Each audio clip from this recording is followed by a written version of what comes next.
रुक जा मेरे भाई, इसका आंसर तो बता के जाओ। ये जो क्वेश्चन है ना, 2 नंबर में पूछा जाता है। मतलब कि ये जो है सब्जेक्टिव क्वेश्चन है, लिखने वाला क्वेश्चन है। ये हर एक बोर्ड एग्जाम में तुम्हारा पूछा जाएगा। सो यहाँ पे देखो, सिद्ध करे कि √5 एक अपरिमेय संख्या है। इसको प्रूव करना है। सो हम लोग कैसे करने वाले हैं? जस्ट हम लोग, अपरिमेय संख्या होता है √5, √3 भी होता है, √2 भी होता है। मतलब कि इसको अपन क्या करेंगे, मान के चलेंगे कि परिमेय संख्या है। ठीक है, तो ये तो होता है अपरिमेय संख्या √5, बट हम इसको मानेंगे कि परिमेय संख्या है। इसको सोल्व करके लास्ट में हम लोग दिखा देंगे कि √5 जो है अपरिमेय संख्या है। कंट्राडिक्ट हो जाता है यहाँ पे, जो हमने माना था वो गलत माना था।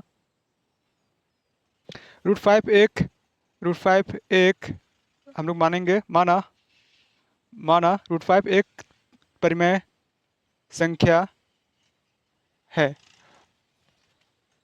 सो हम लोग √5 को परिमेय संख्या माने हैं। तो परिमेय संख्या मतलब a/b के फॉर्म में लिख सकते हैं इसको। ठीक है, जहाँ पे a और b जो है सह संख्या है। ठीक है, फिर उसके बाद अपन क्या करेंगे, √5 को हटाने के लिए दोनों तरफ क्या करेंगे, वर्ग करेंगे।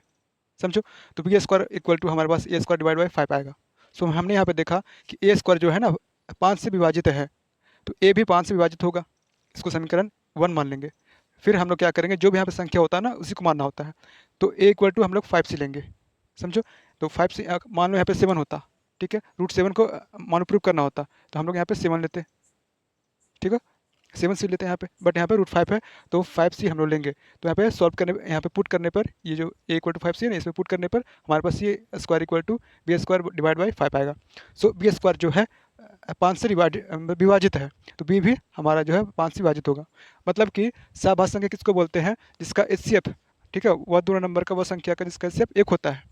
समझो, तो हमने जो माना था वो गलत माना था। ठीक है, तो हमने समीकरण 1 और 2 में देखा कि यहाँ पे जो है ना ये विभाजित हो जा रहा, मतलब अभाज्य संख्या विभाजित नहीं होता, वो एक से और खुद से विभाजित होता है।